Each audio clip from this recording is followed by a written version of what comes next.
അല്ല.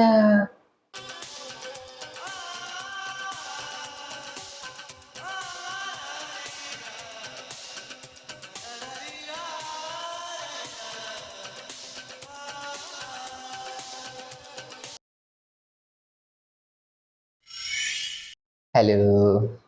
ആലപ്പുഴ ചിങ്ങാന തിയേറ്ററിൽ വന്നപ്പോൾ തന്നെ കണ്ടതാണ്. ആ സമയം മുതൽ OTT വന്നതിന് ശേഷവും കുറേ ആൾക്കാർ ഇങ്ങനെ അത്ര പോരാ, അത് അത്ര വർക്കായിട്ടില്ല എന്നെല്ലാം പറയുന്നുണ്ടായിരുന്നു. ഞാൻ കണ്ടപ്പോൾ എനിക്ക് പേഴ്സണലി വർക്കായ ഒരു സിനിമ തന്നെയാണ്. പക്ഷെ അപ്പോഴും എനിക്ക് അതിൽ കുറേ കാര്യങ്ങൾ ഒരു ഇൻകംപ്ലീറ്റ് അല്ലെങ്കിൽ അത്ര വർക്കായില്ല എന്ന് തോന്നിയ കുറേ കാര്യങ്ങളൊക്കെ ഉണ്ടായിരുന്നു. പക്ഷെ ഞാൻ കുറച്ച് കഴിഞ്ഞ് ആലോചിച്ച സമയത്ത് അതിൽ ശരിക്കും വർക്കാവാത്തോണ്ടാണോ അതോ അത് വേറൊരു ആംഗിളിൽ കണ്ടാൽ അത് വർക്കാവുമോ, അല്ലെങ്കിൽ വേറൊരു ആംഗിൾ അതിനുണ്ടോ എന്ന് ഞാൻ ആലോചിച്ചു. ലൈക്ക് ഖാലിദ് റഹ്മാൻ്റെ ഇതുവരെയുള്ള സിനിമകളൊക്കെ കണ്ടു.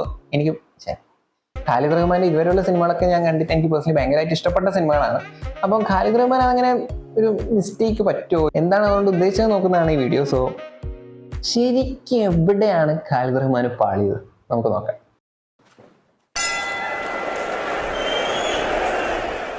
പടത്തിന്റെ തുടക്കം മുതൽ അവസാനം വരെ എടുത്ത് നോക്കിക്കഴിഞ്ഞാൽ പടത്തിൽ ഒരുപാട് ആസ്പെക്ട്സ് തുടങ്ങിയിട്ടുണ്ടാവും പക്ഷെ അവസാനിപ്പിച്ചിട്ടുണ്ടാവില്ല. അല്ലെങ്കിൽ ചിലതൊക്കെ പെട്ടെന്ന് തീർത്ത പോലെ ഉണ്ടാവും പക്ഷെ ഇതിനൊരു ബിഗിനിങ് ആസ്പെക്ട് കൊടുത്ത പോലെ തോന്നിയിട്ടുണ്ടാവില്ല.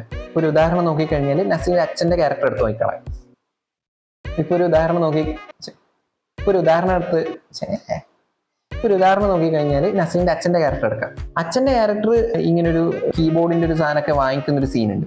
അത് വാങ്ങിച്ചിട്ട് അതിനെപ്പറ്റിയൊക്കെ കുറെ പറഞ്ഞിട്ടാകുമ്പോൾ ഇതുകൊണ്ട് എന്താ ചെയ്യുന്നത്, ലൈക്ക് ഇതിന്റെ പർപ്പസ് എന്നാ, ഇത് വാങ്ങിച്ചതിന്റെ ഒരു കാര്യം എന്നാണ്, ലൈക്ക് ലിറ്ററലി നസ്ലിന്റെ അച്ഛൻ എന്താ ചെയ്യുന്നതെന്നൊന്നും നമുക്ക് എവിടെയും പറയുന്നില്ല. അപ്പൊ ആ ക്യാരക്ടറിന്റെ അങ്ങനത്തെ കുറച്ച് മൊമെന്റ്സ്, അങ്ങനത്തെ കുറച്ച് ട്രീറ്റ്സ് കാണിച്ചതിലൂടെ എന്താ ഉദ്ദേശിച്ചതെന്ന് നമുക്ക് മനസ്സിലാവില്ല. സോ അത് പെട്ടെന്ന് കാണിച്ച് അതും കടന്നുപോയി. അത് പിന്നെ അങ്ങോട്ട് ആ പടത്തിൽ എവിടെയും അത് വരുന്നില്ല. ഇത് കഴിഞ്ഞ് നോക്കിക്കഴിഞ്ഞാൽ ചെറുത് എന്ന് പറഞ്ഞ ക്യാരക്ടറിന്റെ ഒരു മൊമെന്റ് ഉണ്ട്. ലൈക്ക് എല്ലാവരും ഇപ്പൊ സെലിബ്രേറ്റ് ചെയ്യുന്ന ഒരു മൊമെന്റ്. ലൈക്ക് ചെറുത് എന്ന് പറഞ്ഞ് എല്ലാവരും വിളിച്ച് ചെറുതാക്കി കഴിഞ്ഞിട്ട് ഇപ്പൊ മനസ്സിലായതൊക്കെ ആരാണ് ചെറുത് വലുതെന്ന് പറയുന്ന ഒരു മൊമെന്റ് ഉണ്ട്. ശരിക്കും അത് കാണുമ്പോൾ നമുക്ക് റിലേറ്റ് ചെയ്യാൻ പറ്റുന്നുണ്ട്, അല്ലെങ്കിൽ നമുക്കത് ഇമോഷണലി കണക്ട് ആവുന്നുണ്ട്. പക്ഷേ ശരിക്കും നോക്കിക്കഴിഞ്ഞാൽ ആ പടത്തിൽ ആ പോയിന്റ് വരെ അയാൾ അങ്ങനത്തെ ഒരു ബുദ്ധിമുട്ട് അനുഭവിക്കുന്നതായിട്ടോ അല്ലെങ്കിൽ അയാൾക്ക് അങ്ങനെ അതിലൊരു പ്രശ്നം ഉള്ളതായിട്ടോ നമുക്ക് ഇവിടെ തോന്നൂല. അവിടെ എവിടെയും അങ്ങനെ ഒരു കാര്യം മെൻഷൻ ചെയ്തിട്ടുണ്ടാവില്ല. എൻ്റെ അത് മെൻഷൻ ചെയ്തില്ല എന്ന് പറഞ്ഞാൽ അങ്ങനെ ഒരു പ്രശ്നമില്ല എന്നോ അല്ലെങ്കിൽ അതുകൊണ്ട് അതിന്റെ ഇമ്പാക്ട് കുറഞ്ഞോന്നല്ല. ബട്ട് അത് കുറെ കൂടി ഇമ്പാക്ട്ഫുൾ ആയതിനെ ഇഫ് അത് എവിടെയെങ്കിലും ഒരു പോയിന്റിലെങ്കിലും മെൻഷൻ ചെയ്തിരുന്നെങ്കിൽ നമുക്ക് അത് കുറെ കൂടി ഇമ്പാക്ട്ഫുൾ കിട്ടിയേനെ. ആ ഒരു അടിച്ച് ജയിക്കുമ്പോൾ അയാൾ ജയിച്ച് കാണിക്കേണ്ട ഒരു നെസസിറ്റി നമുക്ക് ഫീൽ ചെയ്തേനെ. ബട്ട് ആ പോയിന്റ് വരെയും നമ്മൾ അതിൽ വലിയ പ്രതീക്ഷ കൊടുത്തില്ല. മേ ബി ആ ഒരു സർപ്രൈസ് എലമെന്റ് കൊടുക്കാനായിരിക്കും. കാരണം ടീംമേറ്റ്സിനും ആർക്കും വലിയൊരു ഇതില്ല, അത് അടിച്ച് ജയിക്കുമല്ലോ നമുക്ക് വലിയ പ്രതീക്ഷയൊന്നുമില്ല. ആക്ച്വലി ഓഡിയൻസിന് ആ സമയത്ത് ഒരു പ്രതീക്ഷ ഉണ്ടായിരുന്നില്ല ഇയാൾ അടിച്ച് ജയിക്കുമോ. കാരണം വലിയ ഘടാഘടീനൊക്കെ ആയിട്ട് വന്നിട്ടുള്ള സന്ദീപിന്റെ ക്യാരക്ടറൊക്കെ പെട്ടെന്നൊക്കെ ഇടിച്ച് ബോധം പോയ അവസ്ഥയിലാണ് പോകുന്നുണ്ടാവുക. സോ അങ്ങനെയൊക്കെ വന്നിട്ടും ചെറുതിന്റെ ക്യാരക്ടർ വരുമ്പോഴത്തേക്കും നമ്മൾ നോക്കാം എന്നുള്ള രീതിയിൽ നിന്നിട്ട് ആ ഫൈറ്റിന്റെ ക്ലൈമാക്സ് എത്തുമ്പോഴത്തേക്ക് അങ്ങ് ജയിക്കുമ്പോൾ നമ്മളങ്ങ് തിയേറ്റർ അങ്ങ് നല്ലപോലെ അങ്ങ് എക്സ്പ്ലോർഡ് ആയ ഒരു മൊമെന്റ് ഉണ്ടായിരുന്നു. അതാണ് ആ മൊമെന്റ് ക്രിയേറ്റ് ചെയ്യാൻ വേണ്ടിയിട്ടായിരിക്കും ചിലപ്പോൾ ആ സീൻ അങ്ങനെ എടുത്തിട്ടുണ്ടാവും. ബട്ട് സ്റ്റിൽ അതിനൊരു തുടക്കം ഉള്ള പോലെ തോന്നിയിട്ട് അത് ആ മൊമെന്റിൽ ആ പറയുന്നുണ്ടാവും ഇയാൾക്ക് ഇങ്ങനൊരു ഇതുണ്ട്, ചെറുതെന്ന് വിളിക്കുന്നതിൽ അർത്ഥമില്ല എന്ന് പറയുമ്പോൾ അത് ആ മൊമെന്റിൽ ഇതാവുന്നുണ്ട്. ബട്ട് അത് ഇമോഷണലി വർക്ക് ആവുന്നുണ്ട്. ബട്ട് സ്റ്റിൽ അത് കുറെ കൂടി ഇമ്പാക്ട്ഫുൾ ആയതിനെ ആദ്യമേ അങ്ങനെ എന്തെങ്കിലും ഇത് പറഞ്ഞു വെച്ചിരുന്നെങ്കിൽ, അയാൾക്ക് അങ്ങനെ ഒരു ബുദ്ധിമുട്ടുണ്ടെന്ന് പറഞ്ഞു വെച്ചിരുന്നെങ്കിൽ. അതുപോലെ നേരത്തെ സന്ദീപിന്റെ കാര്യം പറയുമ്പോൾ സന്ദീപിന്റെ ക്യാരക്ടറായാലും നസ്ലിന്റെ ക്യാരക്ടറായാലും ഇങ്ങനെ രണ്ട് ക്യാരക്ടേഴ്സിനെ ഇൻട്രൊഡ്യൂസ് ചെയ്യുമ്പോൾ ആ ക്യാരക്ടേഴ്സിന് കാര്യമായിട്ട് എന്തെങ്കിലും ചെയ്യാൻ അല്ലെങ്കിൽ കാര്യമായിട്ട് ഒരു ക്യാരക്ടർ ആർക്കോ അങ്ങനെ എന്തെങ്കിലും സെറ്റ് ചെയ്ത് കൊടുക്കുന്നത് നമുക്ക് ചിലപ്പോൾ തോന്നും. പക്ഷെ അങ്ങനെ ഒരു മൊമെന്റേ ഉണ്ടാവില്ല. ഇവരെ പെട്ടെന്ന് തന്നെ കാണിച്ച് അല്ലെങ്കിൽ അവരെ ഒരു കാര്യമായിട്ട് ഇമ്പോർട്ടൻ്റ് ആയ ഒരു സെഗ്മെന്റിൽ കാണിച്ചിട്ട് പെട്ടെന്ന് അങ്ങ് ഇല്ലാണ്ടായ പോലെയും കാണിച്ചിട്ടുണ്ടാവും. അല്ലെങ്കിൽ നായകന്റെ ക്യാരക്ടർ വന്നിട്ട് നായകൻ എന്തെങ്കിലും കാര്യമായിട്ട് ചെയ്യും, സിക്സ് പാക്കും കാര്യങ്ങളൊക്കെ വെച്ചിട്ട് അപ്പൊ എന്തെങ്കിലും പ്രതീക്ഷിക്കും നമ്മൾ. പക്ഷെ അങ്ങനെ ഒരു മൊമെന്റോ കാര്യങ്ങളോ ഉണ്ടാവില്ല. അയാളും തോറ്റു പോകുന്ന പോലെയും കാണിച്ചിട്ടുണ്ടാവും. എസ്പെഷ്യലി നസ്ലിന്റെ ആർക്ക് എടുത്ത് നോക്കിക്കഴിഞ്ഞാൽ, ക്യാരക്ടർ ആർക്ക് എടുത്ത് നോക്കിക്കഴിഞ്ഞാൽ തുടക്കത്തില് നസ്ലിന്റെ നീഡ് അല്ലെങ്കിൽ നസ്ലിന്റെ പർപ്പസ് എന്ന് പറഞ്ഞു കഴിഞ്ഞാൽ +2 എങ്ങനെയെങ്കിലും ജയിച്ചു കഴിഞ്ഞിട്ട് എങ്ങനെ നല്ലൊരു കോളേജിൽ അഡ്മിഷൻ എടുക്കണം എന്നുള്ളതാണ്. നല്ലൊരു കോളേജിൽ അഡ്മിഷൻ എടുക്കാൻ വേണ്ടിയിട്ട് ഗ്രേസ് മാർക്കിന് വേണ്ടിയിട്ട് മാത്രം ബോക്സിംഗ് പഠിക്കാൻ പോകുന്ന ഒരാൾക്കാരാണ് ഈ ഒരു മൊത്തത്തിലും നസ്ലിന്റെ ഉദ്ദേശം അത് തന്നെയാണ്. ഗ്രേസ് മാർക്ക് കിട്ടണം, കോളേജ് അഡ്മിഷൻ കിട്ടണം. അപ്പൊ ഇത് അത്യാവശ്യം വേണമെന്ന് വെച്ചാൽ രണ്ടുപേരും ഇടിക്കാനൊക്കെ പറ്റുന്നുള്ള ഒരു ഒറ്റ ആറ്റിറ്റ്യൂഡ് വെച്ചിട്ടായിരിക്കും നസ്ലിനെ തുടങ്ങുന്നുണ്ടാവും. പക്ഷെ ഇവഞ്ച്വലി അത് പഠിച്ച് വരുമ്പോഴേക്കും ഇന്റൻസിറ്റി അത് കഴിഞ്ഞിട്ട് ആ സ്റ്റേറ്റിലോട്ട് എത്തുമ്പോഴായിരിക്കും അവിടുത്തെ ആൾക്കാർ എത്രത്തോളം എഫേർട്ട് ഇട്ടിട്ടാണ് അവിടെ നിൽക്കുന്നത്, അവിടെ എത്രത്തോളം ട്രെയിൻഡ് ആണെന്നുള്ളതൊക്കെ മനസ്സിലാവുന്നുണ്ട്. സോ അവിടെ എത്തുമ്പോഴാണ് ഈ കളിച്ച കളിയല്ല എന്ന് മനസ്സിലാവുന്നുണ്ടാവുക. ബട്ട് മോസ്റ്റ്ലി ഒരു സ്പോർട്സ് ഫിലിമിന്റെ ഒരു കോൺസെപ്റ്റ് വെച്ചിട്ട് ആ ഒരു പോയിന്റ് കഴിഞ്ഞിട്ട് ക്ലൈമാക്സ് ആകുമ്പോഴത്തേക്ക് നായകൻ ജയിക്കണം, അല്ലെങ്കിൽ നായകന്റെ കൂടെയുള്ളവർ ജയിക്കണം, അല്ലെങ്കിൽ എങ്ങനെയെങ്കിലും ഒരു ജയം കണ്ടെത്തി അവരുടെ ഒരു പെർസെപ്ഷൻ, അയാളുടെ പർപ്പസ് എന്ന് പറഞ്ഞു കഴിഞ്ഞാൽ ജയിക്കുക എന്നുള്ളതാണല്ലോ, അതായത് കോളേജിൽ അഡ്മിഷൻ എടുക്കുക എന്നുള്ളതാണല്ലോ. അപ്പൊ അതിലോട്ട് എത്തുന്ന ഒരു പോയിന്റിൽ നിർത്തുമെന്ന് നമ്മൾ പ്രതീക്ഷിച്ചിരിക്കുമ്പോൾ അവിടെ ഒന്നും നിർത്താതെ ഇയാൾക്ക് ഒരു പർപ്പസ് കിട്ടി എന്ന പോയിന്റിലേക്ക് നിർത്തുന്നുണ്ടാവും. അതായത് നസ്ലിന്റെ ക്യാരക്ടറിന്റെ പർപ്പസ് കണ്ടെത്തുക എന്ന് പറഞ്ഞിട്ടല്ല തുടങ്ങുന്നുണ്ടാവുക, എങ്ങനെങ്കിലും കോളേജിന്റെ സീറ്റ് കിട്ടണം എന്നുള്ളതേ ഉള്ളൂ. അങ്ങനെ തുടങ്ങിയിട്ട് ക്ലൈമാക്സ് ആകുമ്പോൾ പർപ്പസ് കിട്ടണം എന്നുള്ള രീതിയിൽ അത് കാണിക്കുമ്പോൾ അതൊരു കറക്റ്റ് പടം തുടങ്ങിയെടുത്ത് അവസാനിച്ചൊരു ഫീൽ കിട്ടുന്നില്ല. ഇപ്പൊ ഒരു ഉദാഹരണം പറഞ്ഞു കഴിഞ്ഞാൽ പടക്കൾ എടുത്ത് നോക്കാം. പടക്കള സിനിമയുടെ തുടക്കത്തിൽ ബ്രേക്കപ്പ് സംഭവിക്കാൻ സാധ്യതയുണ്ട് എന്നുള്ള രീതിയിലാണ് തുടങ്ങുന്നുണ്ടാവും. അങ്ങനെ തുടങ്ങിയിട്ട് ഇടയ്ക്ക് വെച്ചിട്ട് വേറൊരു കോൺഫ്ലിക്റ്റ് സംഭവിക്കും. ഈ കോൺഫ്ലിക്റ്റിന്റെ ഭാഗമായിട്ട് എന്തൊക്കെ സംഭവിച്ചു എന്നുള്ളത് ഇവഞ്ചലി കാണിച്ച് ക്ലൈമാക്സ് എത്തുമ്പോൾ ആ തുടക്കത്തിൽ ഇഷ്യൂയിലോട്ട് തന്നെ ഇത് കണക്ട് ആവും. അതിനെ ഈ എൻറ്റയർ പ്ലോട്ടുമായിട്ട് കണക്ട് ആവുന്ന ഒരു പോയിന്റ് ഉണ്ട്. അതായത് സന്ദീപിന്റെ ക്യാരക്ടറും നിരഞ്ജനയുടെ ക്യാരക്ടറും തമ്മിൽ കണക്ട് ആവുന്നില്ല. അത് രണ്ട് രീതിയിലാന്ന് പറയുമ്പോൾ നിരഞ്ജനെ വിട്ടുകൊടുക്കാനുള്ള മടിയാണ് സന്ദീപിനുണ്ടാവും. അങ്ങനെ ഇരിക്കുന്ന പോയിന്റിൽ ഈ ക്യാരക്ടേഴ്സേ മാറിപ്പോകുന്ന ഒരു സിറ്റുവേഷനിലൂടെയൊക്കെ കടന്നു പോകുമ്പോഴാണ് ശരിക്കും എന്താണ് അവനവന്റെ ക്യാരക്ടറിന് മനസ്സിലാക്കുന്ന ആൾക്കാരുടെ കൂടെ നിൽക്കേണ്ട ഒരു നെസസിറ്റി എന്താണ്, അങ്ങനെയുള്ള ആൾക്കാരെ കൂടെ നിന്നാൽ മതി, അല്ലാത്തവരെ അവരുടെ പാട്ടിന് വിടണം, നമ്മളായിട്ട് അവരെ പിടിച്ചു നിർത്തേണ്ട ആവശ്യമില്ല എന്ന തിരിച്ചറിവിലോട്ടൊക്കെ എത്തുന്നത് ആ എൻറ്റയർ കഥയിലൂടെയാണ്, ആ കോൺഫ്ലിക്റ്റിലൂടെയാണ്. അപ്പൊ ക്ലൈമാക്സ് എത്തുമ്പോൾ പൊതുവെ നേരത്തെ പറഞ്ഞ പോലെ ഒരു ക്ലീശ ക്ലൈമാക്സ് അല്ലെങ്കിൽ എന്തെങ്കിലും നേടുന്ന പോയിന്റിലല്ലാതെ അത് നേടിയില്ലെങ്കിലും അതിനൊരു പർപ്പസ് ഉണ്ട് എന്നുള്ള പോലെ കാണിച്ചാൽ, ഇപ്പം തുടക്കത്തിൽ നായകനും നായിക ഒന്നിക്കില്ലയോ എന്നുള്ളൊരു പോയിന്റ് നിർത്തിയിട്ട് ക്ലൈമാക്സ് ആകുമ്പോൾ ഒന്നിക്കും എന്നാണല്ലോ ക്ലീശയാവുക. ബട്ട് അവിടെ ഒന്നിക്കുന്നില്ല, പക്ഷെ അതും ഒരു നല്ല ക്ലൈമാക്സ് ആണെന്നുള്ള രീതിയിലായിരിക്കും പടക്കളം തീർക്കുക. അല്ലെങ്കിൽ ഇപ്പോൾ വേറൊരു ഉദാഹരണം പറഞ്ഞാൽ ചിച്ചോര എടുത്തു നോക്കാം. ചിച്ചോര എന്ന് പറഞ്ഞിട്ടുള്ള ഹിന്ദി സിനിമ എടുത്ത് നോക്കിക്കഴിഞ്ഞാൽ ഈ പടത്തിലൂടെ പോകുന്ന സമയത്ത് തുടക്കം എന്ന് പറയുന്നത് +2 പാസ്സായിട്ടില്ല, അപ്പൊ അതിന്റെ ഒരു ഇഷ്യൂ ഉണ്ട്, ഗ്രേസ് മാർക്ക് കിട്ടണം, അപ്പൊ ജയിക്കണം.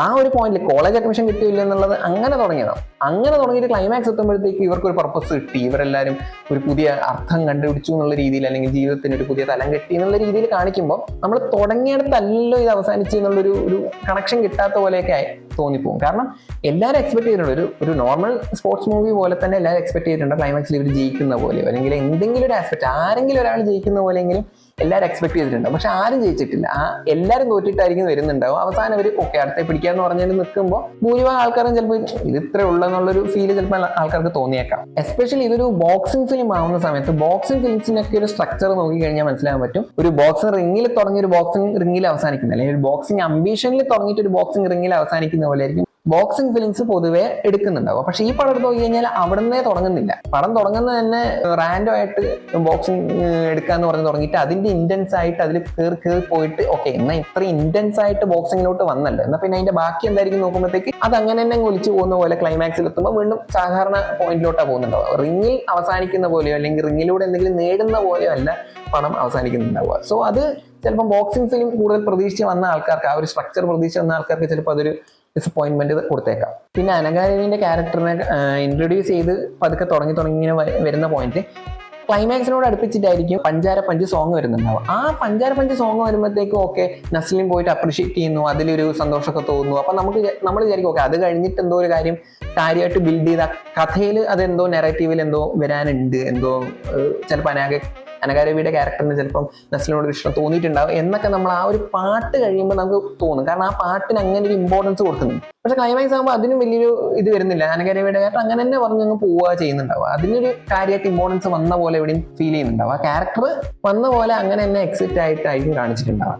പിന്നെ ഈ ബോക്സിങ്ങിന്റെ ഇന്റൻസിറ്റി എന്ന് പറയുന്നത് ഇടക്കിടക്ക് ഇങ്ങനെ കയറി ഇറങ്ങി പോകുന്ന പോലെ കാണുന്നുണ്ട്. ഇപ്പൊ ഒരു ഉദാഹരണം എടുത്തു നോക്കി കഴിഞ്ഞാൽ ബോക്സിങ്ങിന്റെ സാധനം ആദ്യം കണ്ട സമയത്ത് നസ്ലിന്റെ ഒരു ബോക്സിങ്ങിനെ പറ്റി റിസർച്ച് നടത്തുന്ന മറ്റേ പ്രൊജക്ഷനൊക്കെ വെച്ച് റിസർച്ച് നടത്തുന്ന അത് പറഞ്ഞപ്പോഴാണ് അതിൻ്റെ അകത്ത് ഒരു കിട്ടില്ലം ഇംഗ്ലീഷ് സോങ് വരുന്നുണ്ട്. അത് ഭയങ്കര അണ്ടർ റേറ്റഡ് ആണ്. അധികം ആൾക്കാർ അത് കണ്ടിട്ടുണ്ടോ അല്ലെങ്കിൽ സെലിബ്രേറ്റ് ചെയ്തിട്ടുണ്ടോ എനിക്കറിയത്തില്ല. ആ ഒരു പാട്ട് തിയേറ്ററിൽ ഇരുന്ന് കേട്ടപ്പോൾ കിട്ടിയൊരു ഇമ്പാക്ട് ഉണ്ടായിരുന്നു. അത് കിടിലാണ്, ലൈക്ക് ദാറ്റ്സ് സോ അണ്ടർ റേറ്റഡ്. അപ്പൊ ആ ഒരു പാട്ടും കൂടി ചേർന്നിട്ട് ആ സീൻ കാണുമ്പോൾ നമ്മൾ ഭയങ്കരമായിട്ട് ഇന്റൻസ് ആയിട്ട് ആ സിനിമയിലോട്ട് അങ്ങ് ഇൻവോൾവ് ആയി തുടങ്ങും. പക്ഷെ കുറച്ച് കഴിയുമ്പോൾ വീണ്ടും അത് കുറച്ച് ഹ്യൂമർ ആംഗിൾ, കാരണം ഇതൊരു ബോക്സിംഗ് കോമഡി ഫിലിം ആയതുകൊണ്ട് ആ ഒരു ആംഗിളിലോട്ട് തന്നെ പോകുന്നുണ്ടോ. പക്ഷെ ഇടയ്ക്കിടയ്ക്ക് ഇന്റൻസ് ആകുമ്പോൾ നമുക്ക് അതിന്റെ ഒരു ഹരൊക്കെ കയറി നമ്മളും കുറച്ച് ചാർജ് ആയിട്ട് എത്തും. കുറച്ച് കഴിയുമ്പോഴത്തേക്ക് പിന്നെ അത് ഹ്യൂമർ ആംഗിളിലോട്ട് പോകുമ്പോൾ ഇടയ്ക്കിടയ്ക്ക് ഇത് വിട്ട് പോകുന്നത് ചിലപ്പോൾ അതിൽ ഡിറ്റാച്ച് ആയിട്ട് നമുക്കൊന്ന് തോന്നാൻ ഇടയായിട്ടുണ്ടാവാം.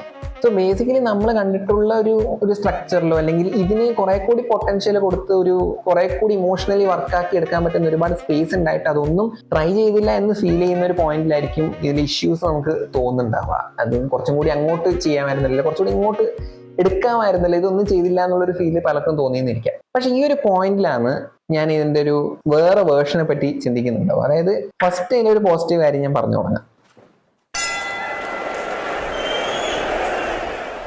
ഫസ്റ്റ് ഇതിനൊരു പോസിറ്റീവ് എന്ന് പറഞ്ഞു കഴിഞ്ഞാൽ ഇതൊരു അൺകൺവെൻഷണൽ ഫിലിമാന്നുള്ളത്. നേരത്തെ പറഞ്ഞ പല കാര്യങ്ങളിലും ചില എടുത്തു നോക്കിക്കഴിഞ്ഞാൽ ഇപ്പം നായകനും ഗ്യാങ്ങും ജയിക്കുന്നില്ല എന്ന് പറഞ്ഞു കഴിഞ്ഞാൽ അത്ര യൂഷ്വൽ ആയിട്ടുള്ളൊരു ഇതല്ല. പൊതുവെ സിനിമകളിലൊക്കെ നായകൻ എങ്ങനെയൊക്കെ ജയിക്കും. അതായത് ക്രാഷ് കോഴ്സ് എടുത്തിട്ട് മാങ്കാരാട്ട സിനിമേൻ്റെ അകത്ത് ക്രാഷ് കോഴ്സ് എന്ന് പോലും പറയാൻ പറ്റത്തില്ല. മാങ്കാരാട്ട സിനിമയിലൊക്കെ എടുത്ത് നോക്കിക്കഴിഞ്ഞാൽ പെട്ടെന്ന് അങ്ങ് നായകൻ അത്രയും വർഷം ബോക്സിങ് പഠിച്ച ഒരാള് അങ്ങ് ജയിക്കുന്നുണ്ടാവും. നായകൻ ഇടിച്ചങ്ങ് ഇടും. അത്രയും വർഷം ബോക്സിങ് പഠിച്ച ഒരാളെ നായകൻ ഈസി ആയിട്ട് അങ്ങ് ഇടിച്ചിടും. വലിയവൻ സിനിമ എടുത്ത് പോയി കഴിഞ്ഞാൽ പിന്നെയും കുഴപ്പമില്ല, അയാൾ എന്തെങ്കിലുമൊക്കെ പഠിച്ചിട്ടായിരിക്കും വരുന്നുണ്ടാവും. പക്ഷെ അതുപോലെയല്ല, ലിറ്ററലി ഒരുപാട് വർഷം ടൈം എടുത്ത് പ്രാക്ടീസ് ചെയ്ത് എന്തൊക്കെയോ നേടിയ ഒരു ബോക്സറിനെ, ഒരു അത്യാവശ്യം ഒരു നിലയിൽ എത്തിയിട്ടുള്ള ഒരു ബോക്സറിനെ ഒരാൾ വന്ന് ഇടിച്ചിടുക പറഞ്ഞാൽ അത്ര എളുപ്പമല്ല. അതിന്റെ ഏറ്റവും ലോജിക്കൽ ആസ്പെക്റ്റാണ് ഈ പടത്തിലും വർക്കൗട്ട് ചെയ്തിട്ടുണ്ടാവുക. നായകൻ ആരും തന്നെ സീരിയസ് ആയിട്ട് ബോക്സിങ് പാഷനേറ്റ് ആയിട്ട് പ്രാക്ടീസ് ചെയ്തോ അല്ലെങ്കിൽ പാഷനേറ്റ് ആയിട്ട് എടുത്തോ വന്നവരല്ല. ഇതൊരു ക്രാഷ് കോഴ്സ് പോലെ തന്നെ പെട്ടെന്ന് എടുത്ത് പാസ്സായിട്ട് ഇത് കഴിഞ്ഞിട്ട് അടുത്ത പണി പിടിക്കണം എന്ന് പറഞ്ഞിട്ട് വന്ന ആൾക്കാരാണ്. അങ്ങനെ ഇരിക്കുമ്പോൾ അവർക്ക് അത്ര എളുപ്പത്തിൽ ഇത്രയും പാഷനേറ്റ് ആയിട്ട് വർക്ക് ചെയ്യുന്ന ഒരുപാട് ആൾക്കാർ, അതിന് ചുറ്റുമുള്ള ആൾക്കാർ മൊത്തം അങ്ങനത്തെ ആൾക്കാരാണ്. ചാക്കിട്ടൊക്കെ ഓടുന്ന സീനൊക്കെ ഫസ്റ്റ് കാണിക്കുന്നില്ല. അപ്പോൾ അങ്ങനെ ഇന്റൻസ് ആയിട്ട് ട്രെയിൻ ചെയ്തുകൊണ്ടിരിക്കുന്ന ആൾക്കാരെ ഇവരെളുപ്പം ഇടിച്ചിട്ടു അല്ലെങ്കിൽ ഏതെങ്കിലും ഒരു ഇമോഷണൽ ബേസിസിൽ ഇടിച്ചിട്ട് പറഞ്ഞാൽ ലോജിക്കൽ ആവില്ല. അപ്പൊ അതും വളരെ ലോജിക്കലായ ആംഗിളിൽ, എന്നാൽ ഹീറോ ജയിക്കുന്നു എന്നുള്ള ക്ലീഷെ ബ്രേക്ക് ചെയ്തുകൊണ്ട് തന്നെ ആയിരിക്കും പോകുന്നത്. ഹീറോ ജയിക്കുന്നു എന്നുള്ള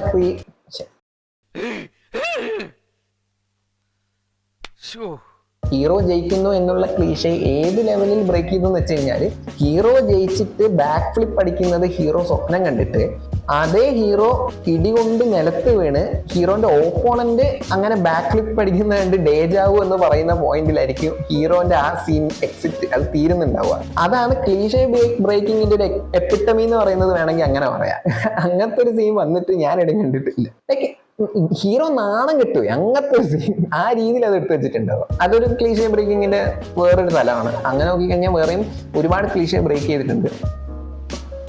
അപ്പൊ ഹീറോ എന്ന് പറയുന്നത് എല്ലാം കൊണ്ടും സൽഗുണ സമ്പന്ന അങ്ങനെയല്ല. ഹീറോ ഉടായ്പായിട്ട് നിൽക്കുന്ന ഒരാളാണ്. ഒരേ സമയം രണ്ട് റിലേഷൻഷിപ്പ് ഡീൽ ചെയ്തുകൊണ്ടിരിക്കുമ്പോൾ ഒരാളങ്ങ് ഇട്ടിട്ട് പോകും. ഇട്ടിട്ട് പോയതിനു ശേഷം ഫസ്റ്റ് റിലേഷൻഷിപ്പിലോട്ട് തിരിച്ച് വന്നിട്ട് അങ്ങനെ ഒരു മൊമെന്റ്, ഒരു നല്ല ക്യൂട്ടായൊരു മൊമെന്റ് വരുന്നുണ്ട്. ആ ഒരു മൊമെന്റ് വരുമ്പോൾ നമ്മൾ വിചാരിക്കും ഓക്കെ ഇതോടുകൂടി നന്നായി, ഇല്ല പിന്നെ അനങ്ങാതെ പിന്നാലെ നടക്കുന്നുണ്ടാവും. അപ്പൊ ആ രീതിയിൽ ആ ക്യാരക്ടർ ഒരു ഇച്ചിരി ഫ്ലോഡ് ആയ രീതിയിലുള്ള തന്നെ അത് കാണിച്ചു വെച്ചത് അതൊരു ക്ലീഷേ ബ്രേക്കിംഗ് ആണ്. പിന്നെ കോച്ചിന്റെ കാര്യം, പൊതുവേ കോച്ച് എന്ന് പറഞ്ഞു കഴിഞ്ഞാൽ ഇച്ചിരി എന്തെങ്കിലുമൊക്കെ ഇഷ്യൂസ് ഉണ്ടാവുമെങ്കിലും അയാൾ ഏതെങ്കിലും ഒരു കാര്യത്തിൽ ഭയങ്കര ഇമോഷണലി നമുക്ക് വർക്കാവുന്ന കോച്ചായിരിക്കും. കരാട്ട കിഡ് എന്ന് പറഞ്ഞ സിനിമ എടുത്ത് നോക്കി കഴിഞ്ഞാൽ ജാക്കി ചാന് പല ഇഷ്യൂസ് ഉണ്ടാവും, പക്ഷെ അപ്പോഴും ജാക്കി ചാൻ ഒരു ഭയങ്കര നല്ല കോച്ചായിരിക്കും. അങ്ങനെ നോക്കി കഴിഞ്ഞാൽ പല സിനിമകളിലും കോച്ച് എന്ന് പറയുന്ന ഒരു ഐഡലാണ്. ലൈക്ക് കോച്ച് ഏതെങ്കിലും രീതിയിൽ ഇഷ്യൂ ഉണ്ടെങ്കിലും അയാള് ഭയങ്കരമായിട്ട് നായകനെ ജയിക്കാൻ ഇൻസ്പയർ ചെയ്യുന്ന ഒരാളായിരിക്കും. അങ്ങനത്തെ ക്ലീഷ അടക്കം ഈ പടത്തിൽ ബ്രേക്ക് ചെയ്തിട്ടുണ്ടാവും. നായകനും ബാക്കിയുള്ള ആൾക്കാരും സുഹൃത്തുക്കളും എന്തിന് കോച്ചടക്കം ഇച്ചിരി ഫ്ലോഡായ ക്യാരക്ടേഴ്സാണ്. അവർക്ക് എല്ലാവർക്കും ഇഷ്യൂസ് ഉണ്ട്. ഇഷ്യൂസ് ഒക്കെ അവർ ഡീൽ ചെയ്യുന്നുണ്ട്. അതും കൂടി കാണിച്ചുകൊണ്ടായിരിക്കും പടം മുന്നോട്ട് പോകുന്നുണ്ടാവും. സോ ആരും അത്ര പെർഫെക്റ്റ് അല്ല എന്ന രീതിയിൽ കാണിക്കുന്നത് അതും ഒരു ക്ലീഷേ ബ്രേക്കിംഗ് ആണ്. ക്ലൈമാക്സ് എത്തുന്ന സമയത്ത് നായകന്റെ പർപ്പസ് കണ്ടുപിടിച്ചു എന്നുള്ള രീതിയിൽ അത് എടുത്തു പറയുമ്പോൾ നമ്മൾ വിചാരിക്കും ഓക്കെ ബോക്സറാണ്, ഞാൻ ഇനി ബോക്സർ ആവുന്നു. ലൈക്ക് ഇടയ്ക്ക് തന്നെ പറയുന്നുണ്ട് എനിക്ക് ബോക്സിങ് ശരിയാവില്ല എന്ന് തോന്നുന്നു പറഞ്ഞിട്ട് ക്ലൈമാക്സ് ആകുമ്പോൾ ഓക്കെ ഞാൻ ബോക്സർ ആവുമെന്ന് പറയാൻ പോകുന്നു എന്ന് വിചാരിക്കുമ്പം പറയും ഞാൻ ബോക്സിംഗ് ക്ലബിന്റെ മാനേജർ ആവുന്നു എന്നുള്ളത്. അതും ഒരു ക്ലീഷേ ബ്രേക്കിംഗ്. കാരണം ഒരു മാനേജർ ആവുന്ന ഒരു നായകൻ പറഞ്ഞ് നമ്മൾ എവിടെയും കണ്ടിട്ടുണ്ടാവില്ല. അങ്ങനെ ഒരു പരിപാടി ഈ പടത്തിൽ കാണിച്ചെന്നുള്ളൂ അതൊരു ക്ലീഷേ ബ്രേക്കിംഗ് ആണ്. സോ മൊത്തത്തിൽ നോക്കിക്കഴിഞ്ഞാൽ വളരെ അൺകൺവെൻഷനായ രീതിയിലായിരിക്കും ഖാലിദ് റഹ്മാൻ ഇത് മേക്ക് ചെയ്തെടുത്തിട്ടുണ്ടാവും. ആൻഡ് നേരത്തെ പറഞ്ഞ സർവത്ര നെഗറ്റീവ്സും ഫ്ലിപ്പടിക്കുന്നത് അതെല്ലാം ഉൾട്ടയാവുന്ന ഒരു പോയിന്റ് എന്ന് പറയുന്നത് ഇത് സ്ട്രിക്ട്ലി പ്രോട്ടഗണിസ്റ്റ് പോയിന്റ് ഓഫ് വ്യൂയിലൂടെ പറഞ്ഞു പോകുന്ന ഒരു കഥയാണ് എന്ന ചിന്താഗതിയാണ്. അതായത് നിങ്ങൾ ശ്രദ്ധിച്ചാൽ മനസ്സിലാൻ പറ്റും പടത്തിലെ ഒരു 99.9% സീക്വൻസുകളിലും കഥ നടക്കുന്ന സ്ഥലത്ത് നായകൻ ഉണ്ടായിരിക്കും. അതായത് നായകൻ ഉള്ള സ്ഥലത്ത് നായകൻ എക്സ്പീരിയൻസ് ചെയ്യുന്ന കാര്യങ്ങൾ അതേപടിയാണ് പടത്തിൻ്റെ അകത്ത് കാണിച്ചു പോയിട്ടുണ്ടാവുക. ഒരു സ്ഥലത്തും വേറൊരാളുടെ POV നമ്മളടുത്ത് കാണിക്കുന്നില്ല. വേറൊരാൾ എന്ത് ചിന്തിക്കുന്നു, വേറൊരാൾ എങ്ങനെ ഇല്ല. അവിടെ നായകനുണ്ട്. അപ്പൊ നായകൻ അത് എവിടുന്നോ കാണുന്നു, നായകൻ കേൾക്കുന്നു, ആ സാധനം നമ്മുടെ അടുത്ത് പറഞ്ഞു തരുന്നുണ്ട്. അല്ലാണ്ട് വേറൊരാളുടെ പെർസെപ്ഷൻ ഇതാണ്, അയാൾക്ക് ഫീൽ ചെയ്യുന്നത് ഇതാണ്, ഇന്നൊന്നുമില്ല. ഈ ഒരു ആംഗിളിൽ നിന്ന് ചിന്തിച്ച് നോക്കിക്കഴിഞ്ഞാൽ പടത്തിന്റെ തുടക്കം മുതലുള്ള ഓരോ ഇഷ്യൂസും ഈ രീതിയിൽ നമുക്ക് ഡീൽ ചെയ്യാൻ പറ്റും. എന്തുകൊണ്ട് അനകാരവിന്റെ ക്യാരക്ടർ ഇടയ്ക്ക് വെച്ച് കാണിച്ചിട്ട് ഓക്കെ ഈ ക്യാരക്ടറുമായിട്ട് നമുക്ക് എന്തോ ഇതുണ്ടെന്ന് വിചാരിക്കുന്നു? ഇല്ല.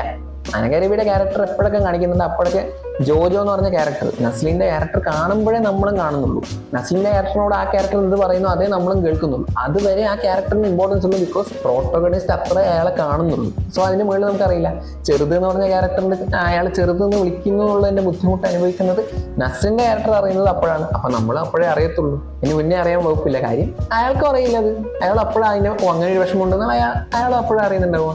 ഇത് കഴിഞ്ഞും ബാക്കിയുള്ള കാര്യത്തിൽ അച്ഛന്റെ ക്യാരക്ടറിന്റെ അടുത്ത് നോക്കി കഴിഞ്ഞാൽ അച്ഛന്റെ ക്യാരക്ടറിനെ പറ്റി അയാൾ അത്രയും അറിഞ്ഞതിന് ശേഷം അയാൾ പിന്നെ അയാളെ ലോകത്തിലോട്ട് പോവുകയാണ്. അപ്പൊ അത്രയും നമ്മൾ അറിയാൻ പോകുള്ളൂ. ഇതുപോലെ പ്രോട്ടോഗണിസ്റ്റിന്റെ POVയിൽ നിന്ന് മാത്രമേ ഈ കഥ പറഞ്ഞു പോയിട്ടുണ്ടാവും. അതുകൊണ്ട് തന്നെ നമുക്ക് അറിയാതെ പോകുന്ന ഓരോ ഇൻകംപ്ലീറ്റ്നെസ് ആയിട്ടുള്ള കാര്യങ്ങൾ എന്ന് പറയുന്നതും അയാളുടെ അറിവിന്റെ അത്ര തന്നെ, അയാളുടെ എക്സ്പീരിയൻസിനെ അങ്ങനെ തന്നെ കാണിച്ചു വെച്ച് കഴിഞ്ഞാൽ, റിയാലിറ്റി ആസ്പെക്റ്റിൽ കാണിച്ചു കഴിഞ്ഞാൽ ഇത്രേ ഉണ്ടാവുള്ളൂ. നമ്മൾ ആ പ്രോട്ടോഗണിസ്റ്റ് എക്സ്പീരിയൻസ് ചെയ്യുന്ന കാര്യങ്ങൾ അപ്പോഴപ്പോഴായിട്ട് തന്നെയാണ് എക്സ്പീരിയൻസ് ചെയ്ത് പോകുന്നുണ്ടാവും. സോ എൻ്റെ ഫിലിം ആ സ്ട്രക്ചറിലെ ബേസ് ചെയ്തിട്ടുണ്ടാവും. പിന്നെയുള്ള നേരത്തെ പറഞ്ഞുള്ള ഇഷ്യൂസ് എടുത്ത് നോക്കിക്കഴിഞ്ഞാൽ, അതായത് ഇപ്പൊ ഇന്റൻസ് ബോക്സിംഗ്, അത് കഴിഞ്ഞിട്ട് കോമഡി എന്നുള്ളത് നോക്കിക്കഴിഞ്ഞാൽ ഈ പടത്തിന്റെ ജോണർ തന്നെ അതാണെന്നുള്ളത്. ബോക്സിംഗ് കോമഡി എന്നുള്ള രീതിയിൽ അത് ഡീൽ ചെയ്യുന്ന സമയത്ത് ഒരാൾ അയാളുടെ എക്സ്പീരിയൻസ് ഇങ്ങനെ പോകുമ്പോൾ അയാളുടെ ലൈഫിൽ നടക്കുന്നത് ഇത് തന്നെയായിരിക്കും. ക്രാഷ് കോഴ്സ് പോലെ പെട്ടെന്ന് പഠിച്ചിട്ട് എന്തെങ്കിലും ചെയ്ത് ഒപ്പിക്കാൻ വിചാരിച്ചിട്ട് വന്ന ഒരാൾ പെട്ടെന്ന് ഇതിന്റെ ഒരു ഇന്റൻസ് സൈഡും ഭയങ്കര ബുദ്ധിമുട്ടുന്ന ഒരു ഇതും കാണുമ്പോഴത്തേക്കും അയാൾ പാളും, അയാൾ തെറ്റിക്കും, അയാൾ വീഴും. അതിനിടയിൽ നടക്കുന്ന ഒരുപാട് ഹ്യൂമർ കാര്യങ്ങളുണ്ടാവും. സോ ബേസിക്കലി പ്രോട്ടോഗണിസ്റ്റിന്റെ എക്സ്പീരിയൻസിൽ നടക്കുന്ന കുറെ കോമഡിയും കാര്യങ്ങളും അയാളുടെ കയ്യിൽ നിന്ന് പോകുന്ന സിറ്റുവേഷൻസും ഇതൊക്കെയാണ് ബേസിക്കലി ആ പടം എന്ന് പറയുന്നത്. സ്പോർട്സ് എന്ന് പറയുന്നത് എൻ്റെ ബാക്ക്ഗ്രൗണ്ട് മാത്രമാണ്. ബേസിക്കലി ഇത് ആ ക്യാരക്ടർ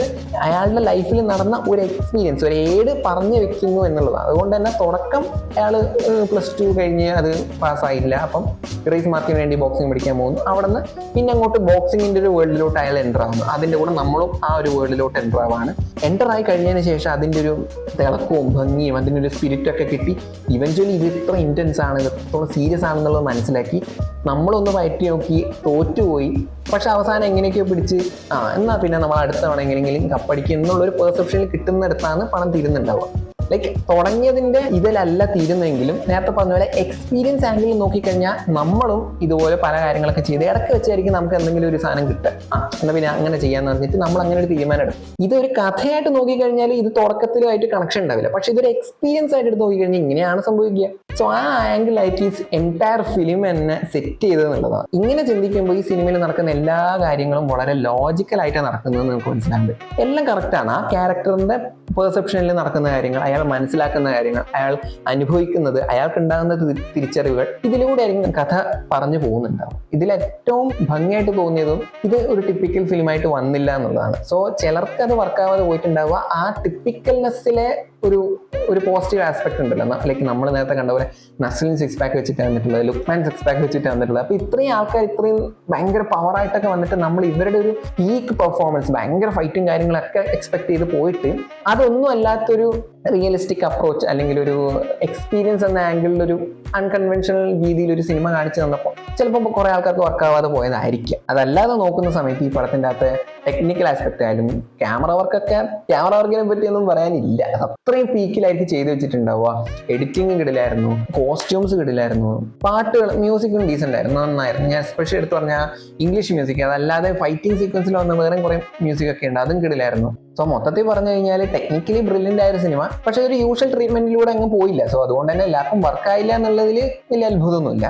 സോ പേഴ്സണലി ഇത് ഓക്കെ, ഇത് കുറെ ഡീറ്റെയിൽ ആയിട്ട് ചിന്തിച്ചാലേ മനസ്സിലാവൂ, അല്ലെങ്കിൽ മനസ്സിലാവാത്തവർ അത് കറക്റ്റായിട്ട് ചിന്തിക്കാത്തതുകൊണ്ടാണ്, ബുദ്ധി ഇല്ലാത്തതുകൊണ്ടാണ് എന്ന് പറഞ്ഞു വെക്കാനല്ല. ഇത് കണ്ടു കഴിഞ്ഞപ്പോൾ എനിക്ക് തോന്നിയതൊക്കെയാണ്. നിങ്ങൾക്ക് തോന്നിയ എന്തൊക്കെയാണെന്ന് കമന്റ് ചെയ്യുക. സോ